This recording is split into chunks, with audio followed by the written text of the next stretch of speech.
नमस्कार, V news में आपका स्वागत है। मैं हूं संजना। आइए नजर डालते हैं आज की कुछ खास खबरों पर।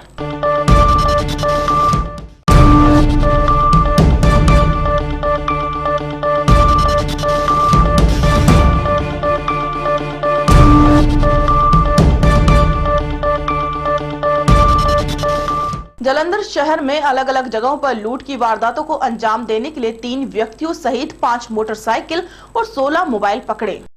जालंधर शहर में अलग अलग जगह लूट की वारदातों को अंजाम देने वाले 3 व्यक्तियों को 5 मोटरसाइकिल और 16 मोबाइल के साथ पकड़ा गया है। जालंधर में समाज विरोधी तत्वों के खिलाफ चलाई जा रही मुहिम के तहत थाना 5 की पुलिस ने 3 व्यक्तियों को गिरफ्तार किया है। पत्रकार वार्ता के दौरान एसडीपीसी इन्वेस्टिगेशन विवेकशील सोनी ने बताया कि एक गुप्त सूचना के आधार पर कार्रवाई करते हुए इन तीनों व्यक्तियों को दलदला चौक से पकड़ा गया है। पूछताछ से इनके पास से 5 मोटरसाइकिल मिली जो कि नंबर प्लेट बदलकर घटनाओं को अंजाम देते थे।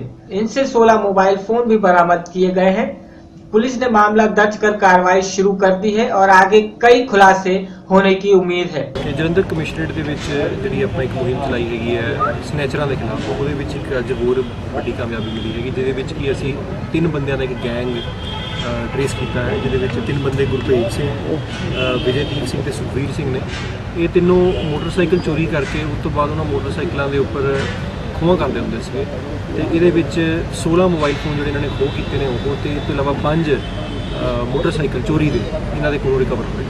कितों गिरफ्तार किया गया जी इन्हों दलदल चौक के लागों पुलिस पार्टी ने एप्रीहेंड किया, कितों गिरफ्तार कितने वारदात कर चुके हैं जी। ये जलंधर शहर के लगभग मेन मॉडल टाउन के डिवीजन नंबर 7 एरिया के ऑपरेट करते हैं, जिथे ज़्यादा संघनी आबादी है तो लोग अपनी जिदा बाहर निकलते हैं।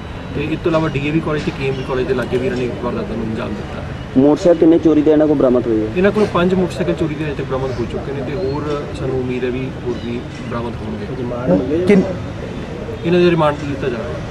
सर कितनी स्नैचिंग हले ट्रेस हुई हैं? सर 16 स्नैचिंग्स इन्हों तो अजे ट्रेस हो चुकी हैं, तो अजे होर ही छेती तो सानू उम्मीद है भी होर भी ट्रेस होंगी। किस चीज़ के उत्ते वारदात करते थे? ये बखरे बखरे। जालंधर से पवन कनौजिया की रिपोर्ट। जालंधर के गुरु गोविंद सिंह एवेन्यू में यूको बैंक के ATM की लूट हुई है। इस हफ्ते में यह ATM की दूसरी लूट हुई है।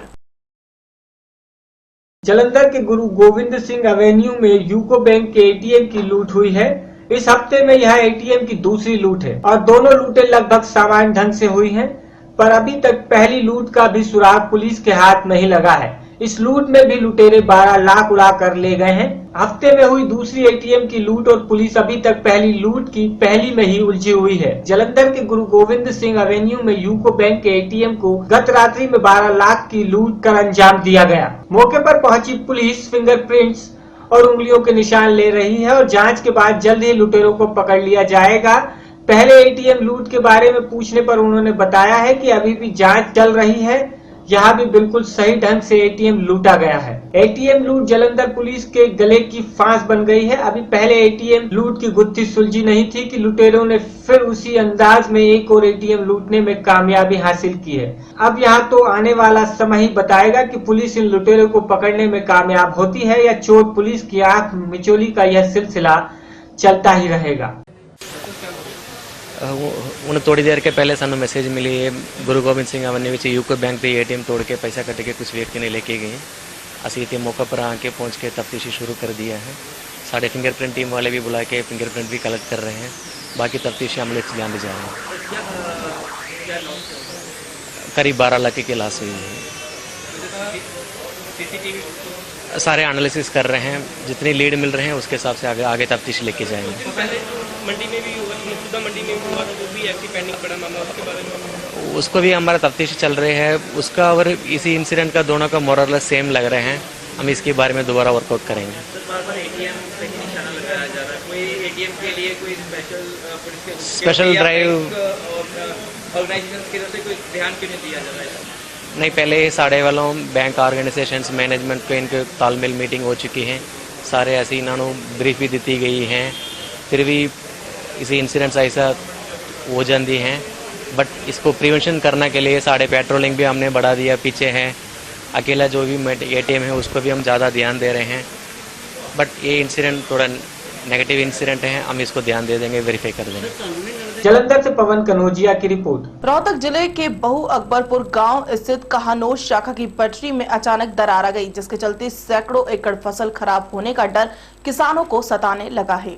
रोहतक जिले के बहु अकबरपुरा गांव स्थित कहानोर शाखा की पटरी में अचानक दरार आ गई, जिसके चलते सैकड़ों एकड़ फसल खराब होने का डर किसानों को सताने लगा है। फिलहाल सिंचाई विभाग के अधिकारियों ने नहर में आने वाले पानी को बंद करवा दिया है और नहर की टूटी हुई पटरी को ठीक करने का काम किया जा रहा है। सुबह लगभग 4 बजे कहानोर शाखा की पटरी में दरार आ गई और यह दरार बढ़ती चली गई, जिसके चलते लगभग 6 मीटर कट पटरी में हो गए हैं। इस कट से नहर का पानी सैकड़ों एकड़ में फैल गया है। इस जमीन में धान की कटी हुई फसल के अलावा कपास, ईख व अभी गेहूं की फसल की बिजाई की गई है। अब किसानों को यह डर सताने लगा है कि फसल तो बर्बाद हो गई है, साथ ही अब इन खेतों में भी वे किस फसल की बिजाई नहीं कर पाएंगे। मौके पर पहुंचे सिंचाई विभाग के एसडीओ राहुल ने बताया है कि एक पेड़ की जड़ में से पानी लीक होने की वजह से यह दरार आई है। फिलहाल पानी को कम करवा दिया गया है और पटरी को ठीक करने का काम शुरू कर दिया गया है। उन्होंने कहा कि गेहूं की अभी बुआई फसल को नुकसान हुआ है। कहाँ के रहने वाले हैं? बहू के जी बताइए क्या हुआ था? ये ज़्यादा भरी हुई नहर थी, ये धान भी हमारे लोगों के खूब बह गए, कटे कटाए बह रहे हैं और नुकसान गेहूँ भी ज़्यादा वो रखे थे और घरों पे धान बह गए। आप भी जाकर देख लो, खूब बहे हुए हैं, बहुत नुकसान है। ये तो वैसे कह रहे हैं। क्यों टूटी है, क्या कारण रहे हैं? ये ज़्यादा पानी छोड़ रखा था, बहुत फुल ज़्यादा भरी हुई थी नहर, ये इस करके टूटी है। कितने एकड़ में जो नुकसान हुआ होगा? नुकसान तो ये कम से कम भी 100-150 किलो में होगा। गाँव के साथ में पानी पहुँचेगा, बोले रखे किले। तो आप लोगों को कब पता चला? हमें तो सुबह पता लगा है। अधिकारी कब पहुँचे? अब अधिकारी भी सुबह आए, तो अब दाब पड़ी है इनके ऊपर जब आए। तो नुकसान मानते हैं? नुकसान मान कर जाओ, देखो बहुत नुकसान हो गया गांव में। और अंदर जाके देखो, पर गोर जाके रोड पर गए तो आपको पता चलेगा पूरा कितना नुकसान होया गाँव में पूरा। बहुत किले तो तान झड़े पड़े थे, जिसके कारण वो सब बह गए। तो ट्रली में लोड नहीं हुए थे, जालिए गाँव के साथ में हो बिल्कुल। जिस किसान के थे वह सन भी हरियाण झाड़े थे, सन भी हरियाण झाड़ रहे थे, तड़के लोड करे हैं, बह गए वो सब। मतलब कितना नुकसान हुआ है और कब ये टूटी है? ये कल शाम को या रात को टूटी ला रहे। शाम में तो पता नहीं, रात को ही होया कुछ न कुछ। कितने एकड़ में नुकसान हुआ होगा? दान होंगे कम से कम 50-60 किलो में दाऊं दान थे, जिसमें कट्टे भी पड़े थे, काटने भी रहे हैं और जो झड़ रहे थे नुके किला में पड़े थे, बह गए वो सब। अधिकारी कब तक पहुँचे हैं? अधिकारी तो सुबह आए हैं, रात को तो कोई भी नहीं आया। 3-4 बजे के करीब कोई का आया है, रात को कोई नहीं आया। सूचना कैसे मिली कि नहर टूटी हुई? सूचना तो इधर जिसके धान ढूंढे और रोखाड़ी थे, उन्होंने देखा भाई पानी आ गया, जब उन्होंने फोन करे हैं पहले दारा धो रहे और नहर महकमा में जब कोई आया। रोहतक से दिनेश कौशिक। ये दृश्य विदेश का नहीं, झारखंड स्थित रामगढ़ रांची के पतरातू घाटी का है। यह बिल्कुल गंगटोंग, नाथुला, देहरादून, मसूरी के खूबसूरत लेकिन खतरनाक रास्तों की तरह है। यह सीन विदेश का नहीं, झारखंड स्थित रामगढ़ रांची की पतरातू घाटी का है। यह बिल्कुल गंगटोंग, नाथुला, देहरादून, मंसूरी के खूबसूरत लेकिन खतरनाक रास्तों की तरह है। हरे भरे पेड़ों में घिरी घाटी की इस सड़क से नीचे उतरते हुए 2 दर्जन से अधिक खतरनाक घुमावदार मोड़ पड़ते हैं। घुमावदार रास्ते और उसके एक किनारे पर गहरी खाई, इसकी वजह से यहाँ हमेशा बहुत सुरक्षित ड्राइविंग करनी पड़ती है। यहाँ एक भी चूक भारी पड़ सकती है। राजधानी रांची के रातू रोड में पतरातू की ओर जाने की पिठोरिया पार करने के साथ ही आपको विश्वास ही नहीं होगा कि आप रांची के आसपास हैं। यहाँ का नजारा आपको ऐसा लगेगा कि आप रांची से बाहर मुंबई खंडाला पुणे हाईवे पर चल रहे हैं। चारों तरफ हरियाली, खूबसूरत घाटी आपको उस रोड पर आगे चलने के लिए मजबूर कर देगी। आप आगे आगे बढ़ते जाएंगे और पूरी घाटी में घूमने के बाद पतरातू डैम तक पहुंचेंगे, जहां आपको ऐसा खूबसूरत नजारा देखने को मिलेगा जिसे आप शायद ही कभी भूल पाएंगे। पिठोरिया थाने के बाद खूबसूरत घाटी शुरू होती है। पूरी घाटी करीब 35 किलोमीटर की है। इस घाटी में ऊंचे ऊंचे पहाड़ और पहाड़ों के बीच से रास्तों से गुजरने पर ऐसा दिलकश नजारा दिखता है कि हर बार यहाँ आने का दिल करे। इस रोड को पहाड़ों चट्टानों को काट कर बनाया गया है। इस घाटी में रास्ता कई बार टेढ़ा मेढ़ा है, जहां से गुजरने से आपको डर भी लगेगा, लेकिन इसकी खूबसूरती के आगे वह डर भी खत्म हो जाएगा। इस सर्पीली घाटी में ड्राइव भी अपने आप में रोमांचक एक्सपीरियंस है। यह रोड पिठोरिया होते हुए पतरातू डैम साइड तक जाती है।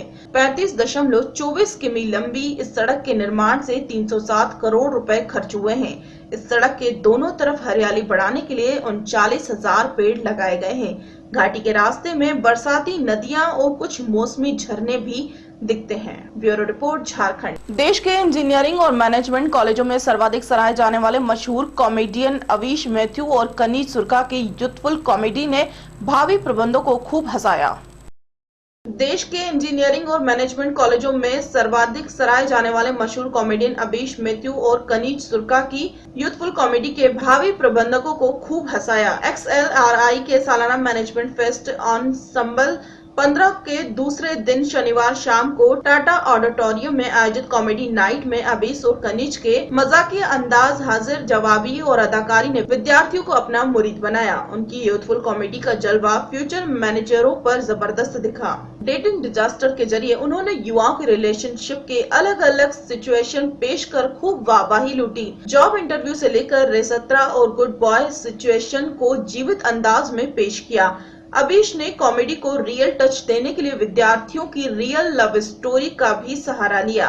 XLRI ने छात्र किरण को मंच पर बुलाया और उनकी लव स्टोरी बताने को कहा। किरण ने बताया कि बेंगलुरु में एक्सेंचर कंपनी में काम करते हुए प्रियंका नामक लड़की से मुलाकात हुई। हम कंपनी के पास के ही एक रेस्तरां में डिनर करने गए, लेकिन हमने इतनी शराब का सेवन किया कि प्रियंका को रात 11 बजे हमें घर छोड़ना पड़ा।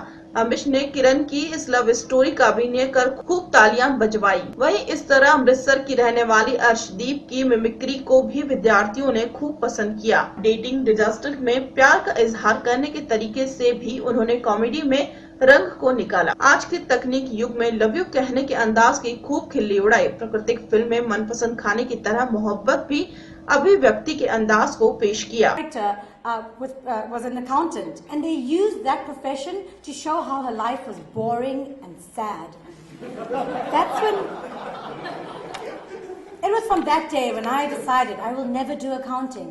Who wants to live a sad, boring life? No offense.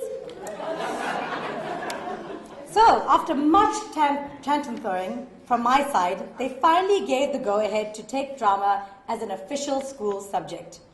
Okay, maybe it's not exactly go-ahead, but rather they chose not to outright fight it.